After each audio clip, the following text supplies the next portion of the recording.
Hi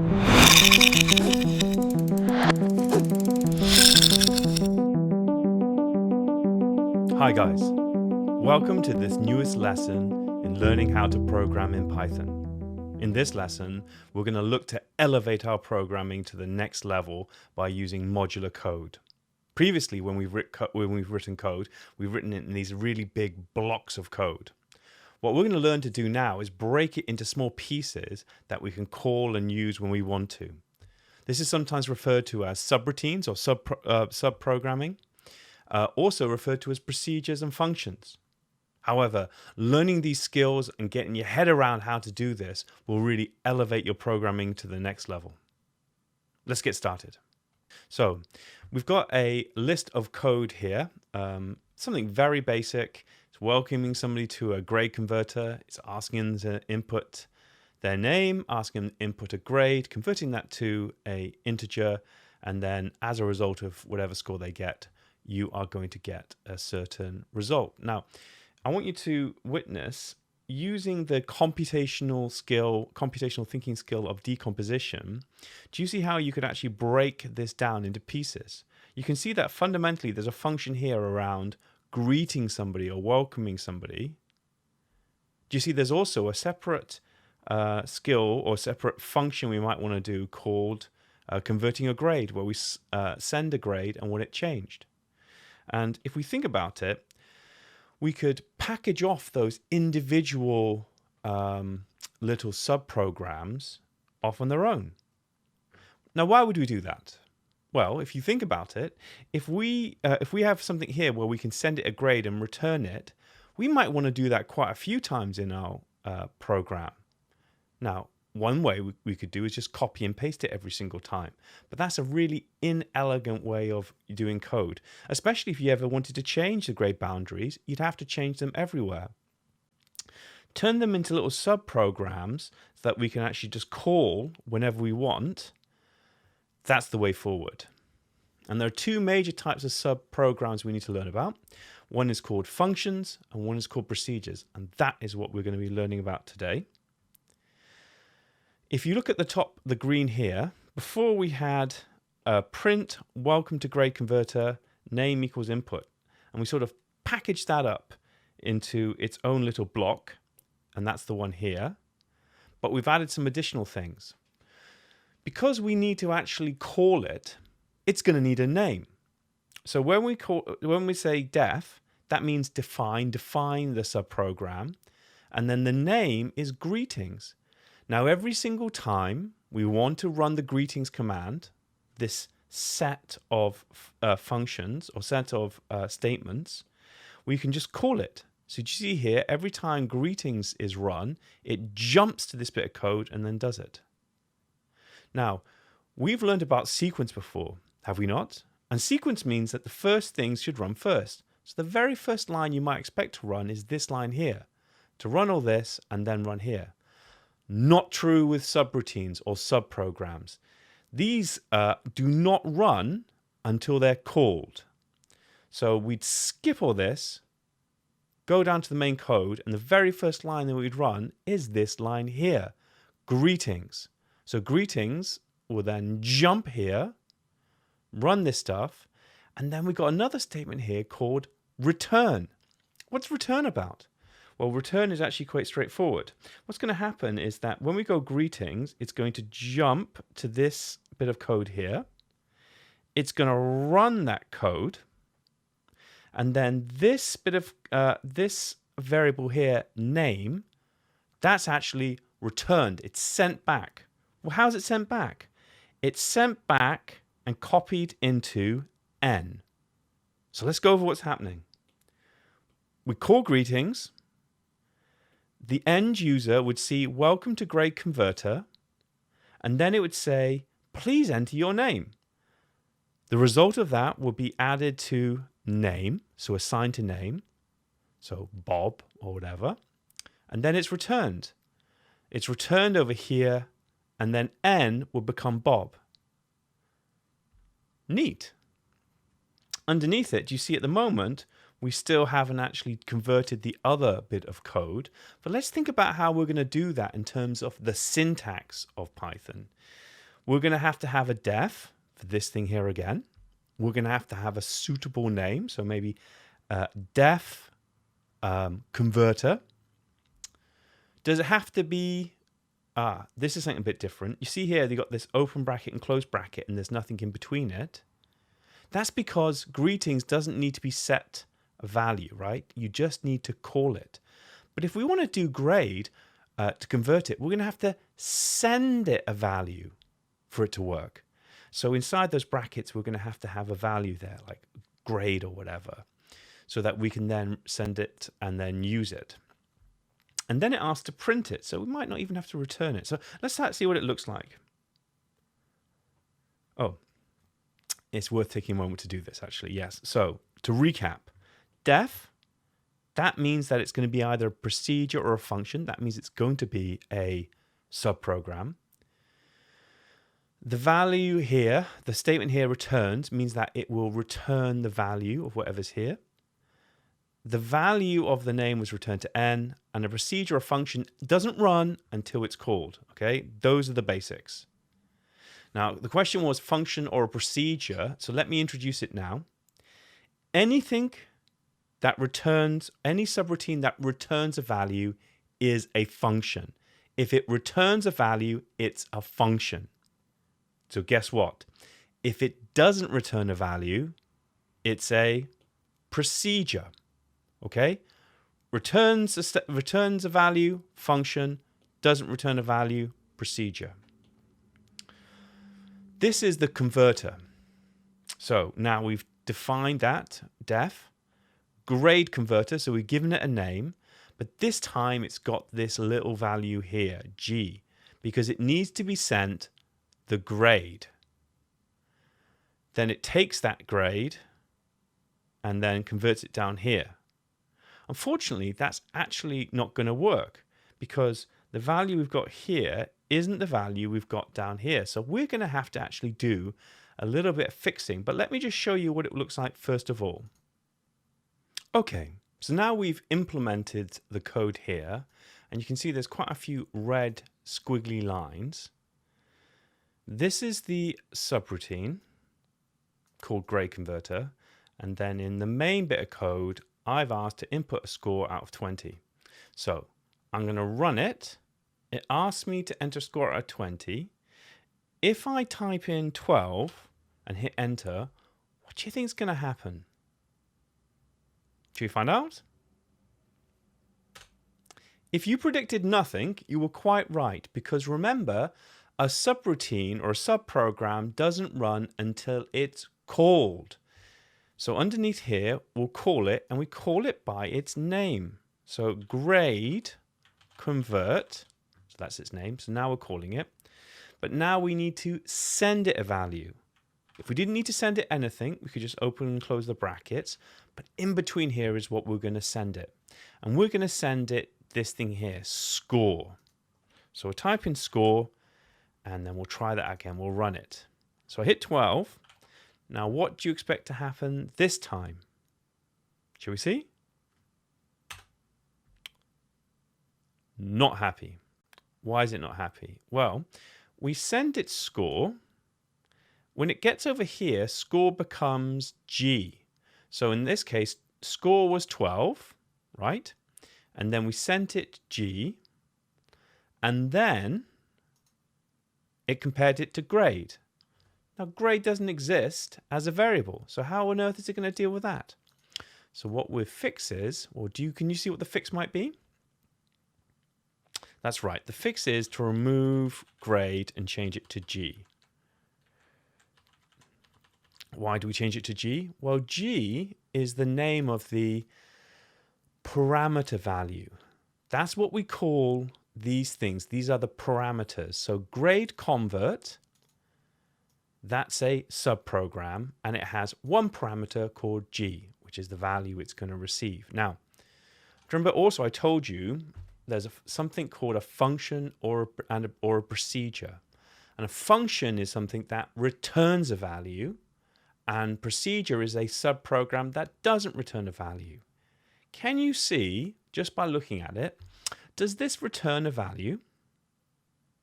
No, it doesn't return a value. Therefore, it's a procedure. Anyway, let's try running this. Now, if I try hitting 12, what should happen is that score becomes 12. Score gets changed over to G. So G becomes score, which is 12. And then 12 is equal to above 12. So it should be merit. Should we see if that happens? Hooray! So that is subroutines in action. Let's continue on our little journey. So let's do a bit of a recap. I want you to have a think about these questions. What is the difference between a procedure and a function? So this is something we talked about. What is a parameter? I've not sent this, but how many parameters do you think you can send? What's like the maximum amount? And can a parameter be sent to both a procedure and a function? I want you to pause for a little bit and see if you can answer those questions.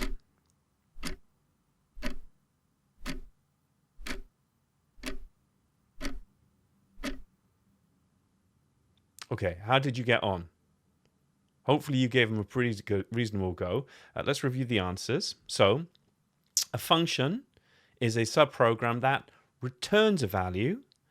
A procedure does not return a value. What is a parameter? So parameters are the values you can send to a subprogram.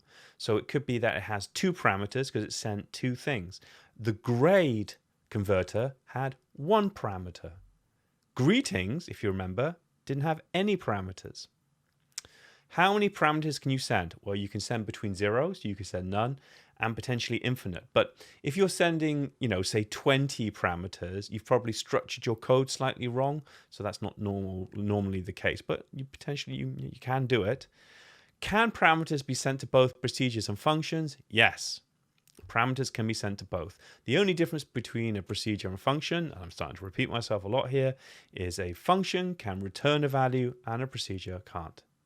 Okay, that's the theory. Let's see if we can get down to work. So we've got a little challenge here. Here's our challenge. Jordan wants to write a subprogram that authenticates a username and password, i.e. it receives a username and a password. So you should send the username and password as parameters. So it's receiving two parameters to the procedure authenticate. If username and password are correct, print access granted, otherwise print access denied.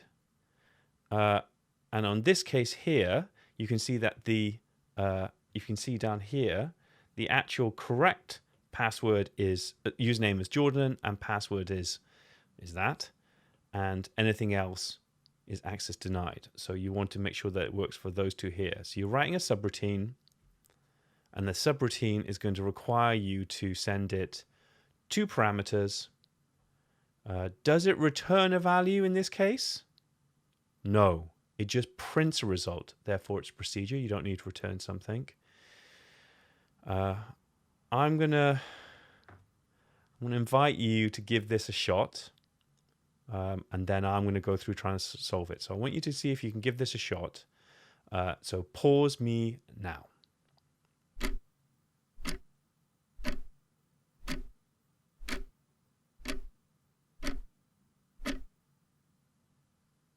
Okay, so I'm going to start solving it now.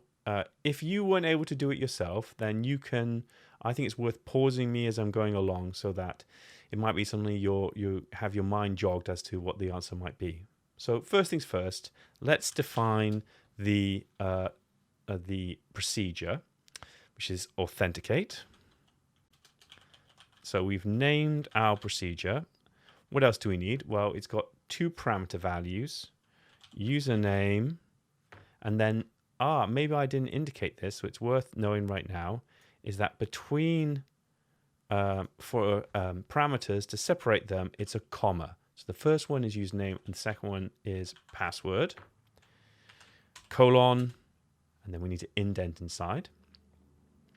If username and password are correct, print access granted. So this is a straightforward selection statement, and we can use if. So if if username is equal to, and you'll see what the correct username there is, Jordan.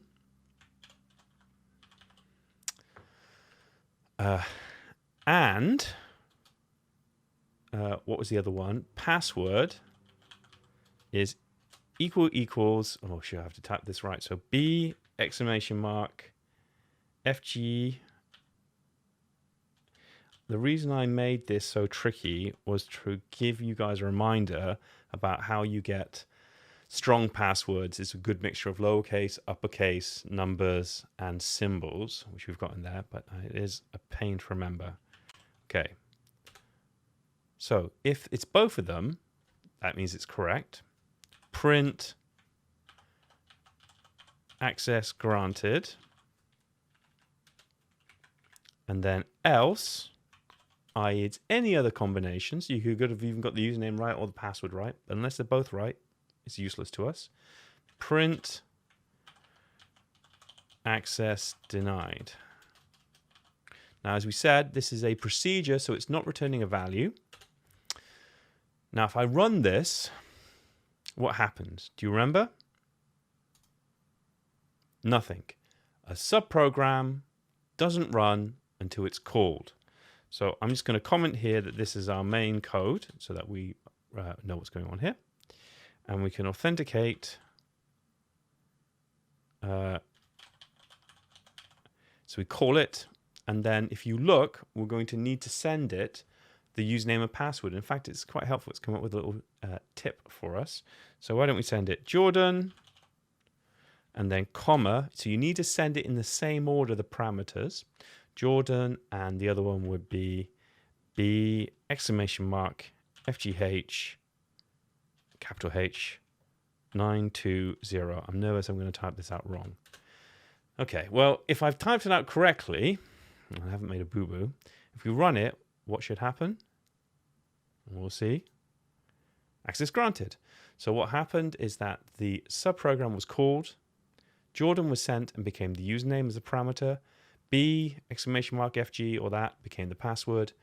Username was equal to Jordan, password was equal to that, therefore access granted. So this is a procedure because it doesn't return a value, and it has two parameters, username and password. Right, okay, let's keep moving on. What's next? Okay, so in this case, we've got Joe wants to write a subprogram, of course Joe does, that converts inches to centimeters. So you can send an inch and it'll convert it to centimeters. Oh, and the other way around, and prints the result. You should send the number, so the length or whatever, presumably, and what to convert. So either you could converting it to centimeters or to inches. So an inch is 2.54 centimeters. That's worth knowing. So with convert, in this case here, we'd send it 100 as a number, ask for it to be converted to inches, and 100, so this will be centimeters then. So 100 centimeters in what in inches becomes 39.37. If you take 100, turn it into centimeters, so what's 100 inches in centimeters becomes 254. Right. Okay, well, I think it's another opportunity to have a go at doing this. We'll do the same as we did last time, as we've always been doing. Let's talk about it a little bit. So you're going to have to define. You're going to define a subroutine called convert. It's going to have two parameters. One of them will be the length, and the other one will be the whether it's an inch or centimeters. Oh, by the way, parameters can be any combination of data types. So it's not like they all have to be strings or something. And then it doesn't say you return it. It says it prints it. So if it prints it and doesn't return it, it's a procedure. That's right. Okay, let's do this. I really want you to give this a go. We'll, give it a good try. Even if you get stuck, you learn more from trying at it and failing, and then we can come back and look at it. That's totally fine. That's how you get better. So pause me now.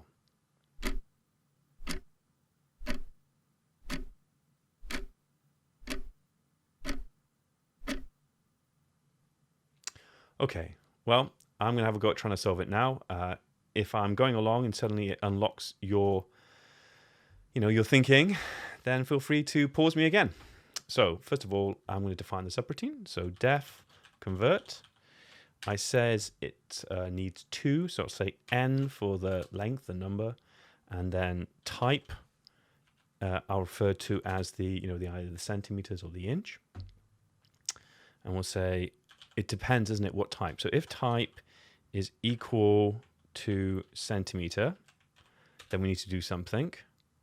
So if it's centimeter, it means that what we got given was an inch.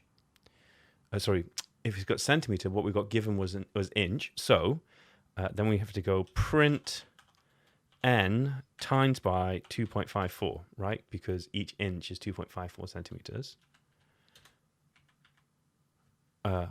I've made a really silly error on line 2. Can you see it? So I've assigned centimeters type rather than compare. How did I do that? Well, because I used a single equals. So that's equals. Whoops. So if it's centimeters, that if type equals inch, well, this time it will be in centimeters. So it will be n divided by 2.54 is going to give it to you, isn't it? Because it's like 100 divided by 2.54, whatever else.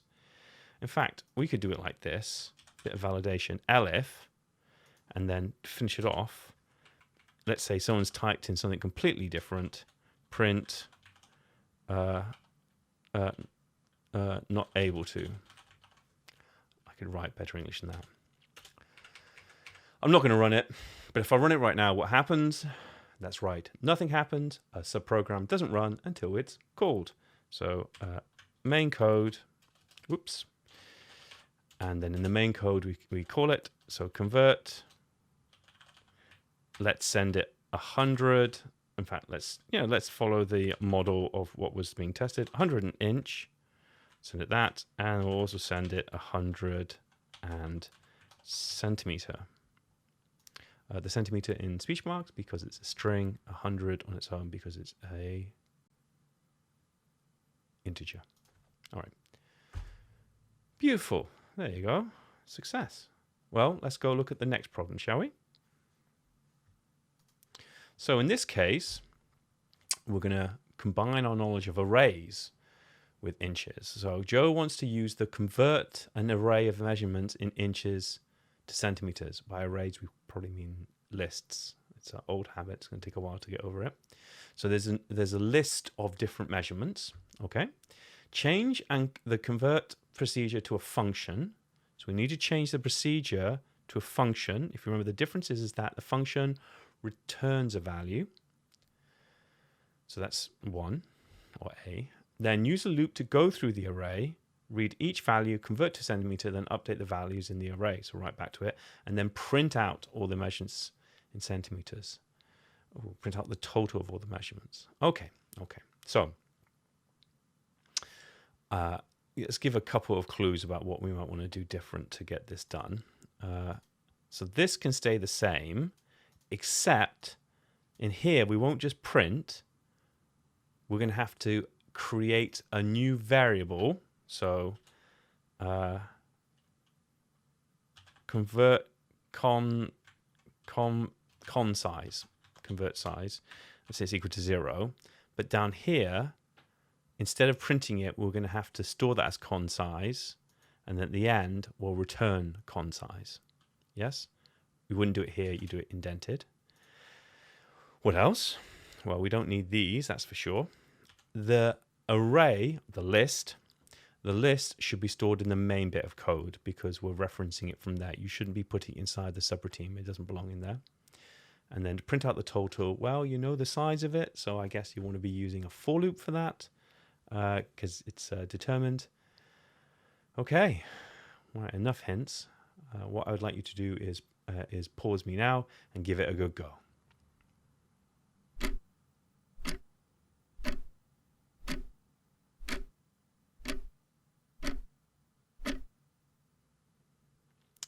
Right. Well, however you got on, we're going to go through it now. Remember again, you pause me again. as we're going along. So the first thing to do is part A. So in here, instead of printing it, I'll create this new variable consize. I'll make it equal to this, this new type here. And then I'll do the same here. Whoops. So I'll put that in here, and that is also equal to consize. Awesome. And then at the end, I said I said originally, by the way, don't do it here, return. Of course, because if you do it there, you're not doing it inside the subroutine. The subroutine or the subprogram needs to be inside, so indent it like that. Now it's inside the same scope. What we're returning, return consize.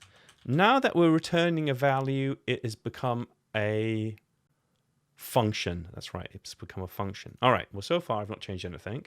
So what I also need to do is put in the vals. I'll pause 1 second while I do that. Okay, so the vals are now in place, or rather the list of values is in place. I want to step through the list, converting to, which round is it again? Convert 2 centimeters, so they're all in inches currently. So to step through one after each other, I suggest you use a for loop. So for I in range. Now remember again, I could say, what's the size of this again? 5.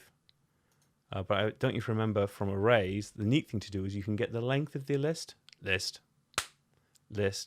you can go len, open brackets, vals, and then it will return the size, which will be 5. All right, wicked. So what's going to happen? I will be 0, then I will be 1, then I will be 2, and 3, 4, until you get to the end. What are we going to do? Well, we're going to convert as we're going along. So we'll say, so if I go vals, square brackets I, then I'm going to access 12. Well, what do I want to do with that? I want to send that to convert. So I'll go convert. I'm calling it. Now, what do I need to send? I need to send it n, which is the length. So actually, that's the first one. And then comma. And then what do I want to convert it to? Well, it isn't inches. I want to convert it to centimeters. Fantastic. So that's happened. Now, this is the bit where it does take a little bit of understanding here. What's happened is consize is going to be returned here, like dropped. But you want to use that. You want to store that. So to store it, you could say val equals that, and then you're storing that value. But actually, we want to store it back in the array, right? So that we're updating the values in there. See what I'm saying? In fact, why don't we do this as well when we're going along to make sure it's actually worked? I find this very helpful. It's just adding in little value breakpoints like this to update what's happened. Because what we can do is when we run it, it's going to print out those new converted values, and we'll see if that worked. Okay, we're not finished, but it's always good to test as you're going along. See that? 30.8, 48. That is the new version. So we've converted them all. Lastly, print out the total of all the measurements. Well, to do a total, we're going to do it in the main bit of code, equals 0. And then every single time, we're going to go total plus equals. So as we're going through the loop, whatever's been in the new updated vals. This right here, first of all, let's check if it's going to work. And hopefully it does. There we go. Now, let's explain some of the advantages we've just had. Convert, if we wanted to do it in here, maybe we'd have to copy this, paste it, and put it down here. Now that we've written it, convert can be used whenever we want. We sort of packaged up that complexity, and whenever we want to use it, we can just call it again. Sophisticated code, which you are going to migrate, you're going to work towards, is always structured. Nobody writes just everything in one big blob of code. And what you do is then you package up these small bits of code so that people can actually use them. In fact, we're going to go into the big advantages and disadvantages in a little bit. And I'll tell you something is really worthwhile to learn about.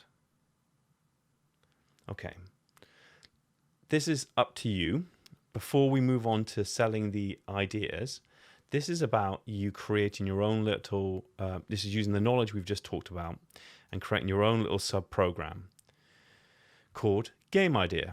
Okay, so the subprogram is called gameldea. We don't know whether it's a procedure or a function as yet. It takes in a parameter of age, so it's taking in one parameter, and then prints a suggested game based on the following table. So it prints it, but it doesn't return it. So therefore, it's a procedure. It's going to receive the age. Let's say it receives 25. You're going to use like an if, elif, else statement to make a suggestion, and then in this case, it will print immortals. If I send it 7, it will print output immortals. Right? Okay, so I'm not going to solve this one. This is a really good opportunity for you to practice how to actually write your own subprogram. Remember, you can rewind to the previous one if you're not too sure, but really give this a go. Pause now.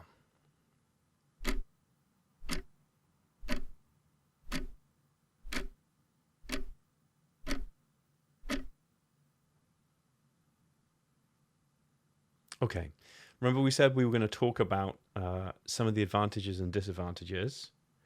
We'll get up to that in a bit, but first of all, you've got a second challenge to do. So hopefully the last one went pretty well. This one is going to add a little bit more complexity, but it's a nice little problem for you to solve. So create a subprogram called calcArea. Okay, so calcArea is the name of it. It takes in 3 parameters: width, height, and shape. The shape is either triangle or square, and it will receive that as a string, so it's got speech marks.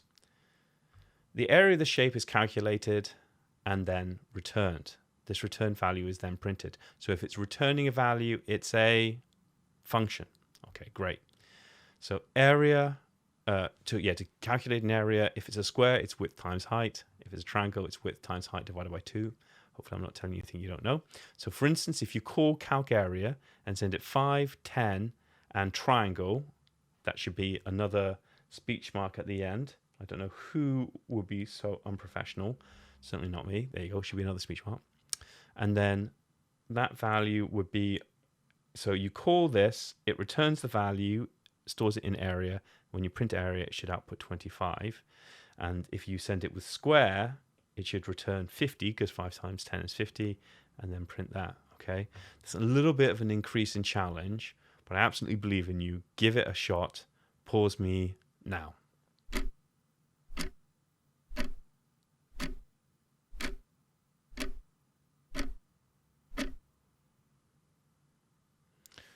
Okay, I hope that went well for you as well. We're now going to move on to the next bit, and this is the bit I was talking about earlier, where we're going to talk about, right, we can do a bunch of subroutines, we can write the code now, but why are we bothering? We kind of mentioned it a bit. Let's go through it. So let's go through each of these points one at a time. First of all, it breaks down / decomposes the problem, making it easier to design and create and test. Decomposition, if you remember, is the computational thinking idea that you start with a big idea and then you keep breaking it down into smaller pieces until they're easy to solve. Using subprograms means that you are intrinsically breaking it down. So it helps break down ideas, making it easier to design and create. Okay. Second, each subroutine can be tested separately. Now, if you remember, there's 2 types of errors you can have in code. There's syntax errors, which are very common when you're starting out, where you're spelling things slightly wrong and therefore it's not working. But logic errors are when the program runs but doesn't do what you intended. They are by far more annoying when you actually get into it, because suddenly you can't spot these little errors. If you are writing your code in little subroutines, you can test them individually and make sure that they work, rather than you have a whole blob of code and then it's very unclear where in it that the problem is. So you can test each subroutine separately. Okay. This convert code we use for converting a grade, hey, guess what? You could package that up and get somebody else to use it. When we use the command len and then get the size of the array, that's a subroutine that someone else has written and we're using. If, for instance, you want to do a random to get a random value, you don't have to write the code. You can just import the code and you can reuse it. So reusing the code and making use of libraries that other people have made, awesome advantage. Avoid repetition. So at the same time, what happens right now is that what you could be doing is that you could be copying and pasting the code. You could literally copy and paste it if you're using it multiple times. Well, if you want to then change it, it's harder to do because you'd have to change it all the different points. Well, this way you can just call this one place over and over. Easier to maintain. So my maintain is you can read through it, you can find the errors, you can sort it out. Much easier to work with. Easier to debug. As code is shorter, the same bug, we're talking about that copying and pasting, the same bug hopefully won't be copied to other areas, because if you've made the mistake, every time you call it, you make a mistake, rather than in some places it might have happened, some places you might not have made an error. And finally, I think this is a really awesome one. Let's say you've got a whole team of developers, you've got different skills sets, etc. Different people can work on different subroutines. And that way you can all come together and make your own bit of code as one. So it's really helpful to split up in a team. So these are all big advantages. I would really make sure that you make a note of all of these so that if you can be really clear as the advantages of what subprograms are. Okay, it's a bit more thinking. There's a bit more terminology we need to learn about, and that's something about local variables versus global variables. Now, variables, we know what they are. They're things like here, where a value is assigned and then stored in a variable, and then that value can change, as opposed to a constant where it's always the same value, okay? Now, of course, you can also get, see here, variables that exist in a subroutine. Now, this is the weird thing about subroutines, is that, remember, if you run it without calling it, it never comes into existence. As soon as you call it, it comes into existence. It runs through the code, and as soon as it's finished, it crumples down and disappears again. So a variable that exists in here is only in existence while the subroutine is running. But here's what you need to learn. See that? That's a local variable. It's local because it's inside the subroutine. Here's what you need to know about it. It's not visible here. It's only accessible.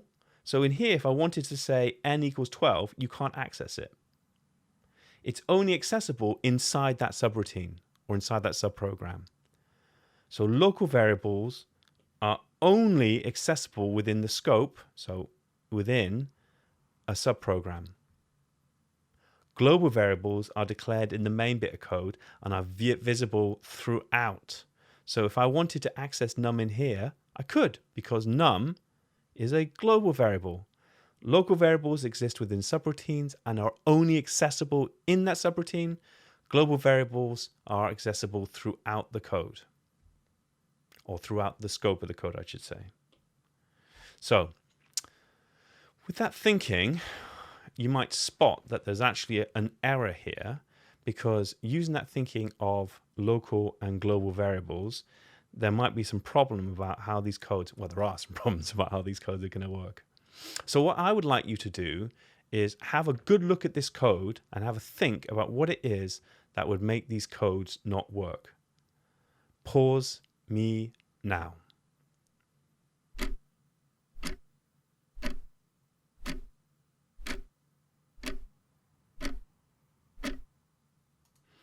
Okay, let's have a little look at these bits of code. Let's follow this down. So we've got a subroutine or a subprogram being declared here. It doesn't return a value, so it's a procedure. But this won't happen until it's called. So let's go down to the main code. Greeting. It's called immediately. You ask for the person's name, and then it's stored in a variable called name.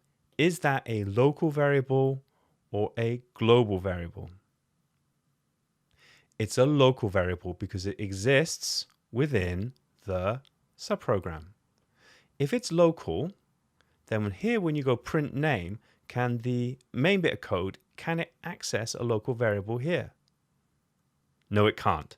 So what would happen is it wouldn't be able to see this code. It wouldn't be able to see this variable.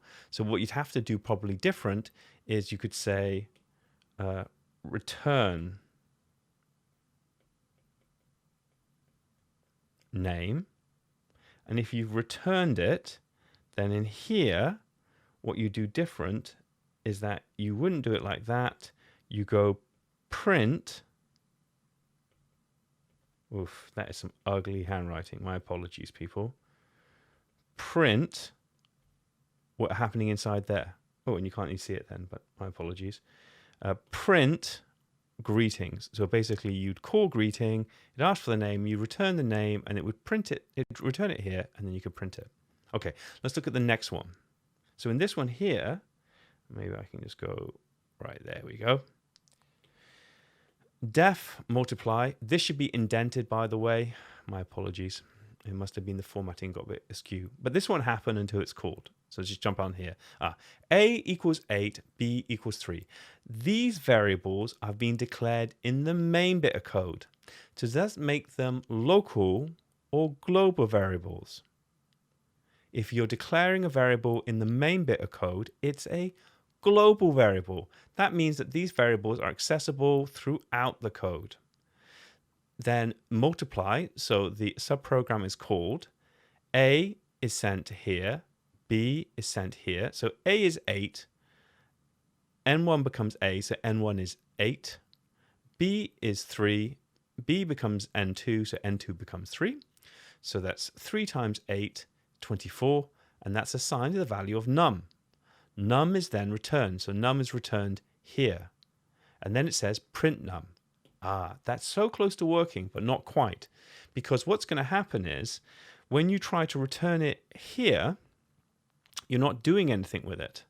So you could do something. One of the things you could do is just temporarily store it as num equals. So how's that going to work? Well, here's how's it going to work. Because what you'll do is num is returned here, returns here, stores here. I'm using num again. Generally, it's not a good idea to use global and local variables with the same name, but I have, so shoot me. And then print num would then fix it. So there's quite subtle the differences between.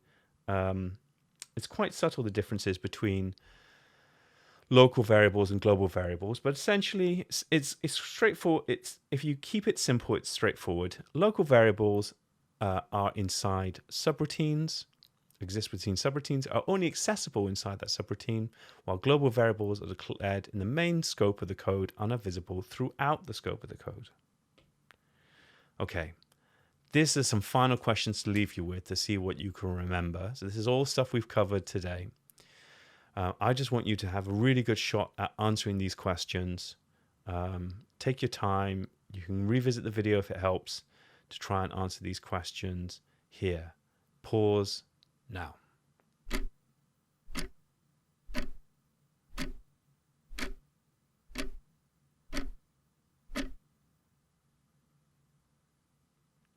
Thanks so much for spending the lesson with me today. I hope to see you in the next one.